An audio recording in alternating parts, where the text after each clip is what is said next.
Ассалаумағалейкум, қадірменді қазақ елі.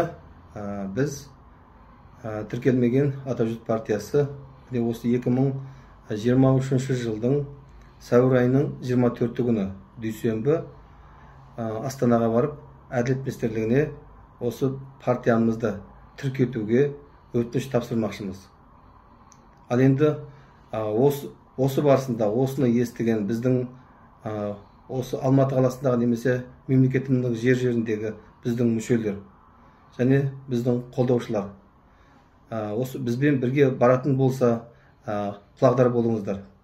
2023 жылдың сәуір айының 24 күні сағат 11-де Мәңгілік ел 8, яғни Әділет министрлігінің алдында сол жерде жиналамыз. Сосын барлығымыз бар, сонда өтініш тапсырайық. Және де егерде уақыт мүмкіндігі болмай, жұмыста болатын кісілер болатын болса, бара алмайтын болатын болса, оғанда өкпе жоқ. Дегенменен де кім қандай көмек сылады? Қаражат жағынан ба, жоқ басқа жақтан ба? Сіздерден де түрлі жақтардан көмек күтеміз, рухани жақтан қолдау сұраймыз барлықтарыңызға.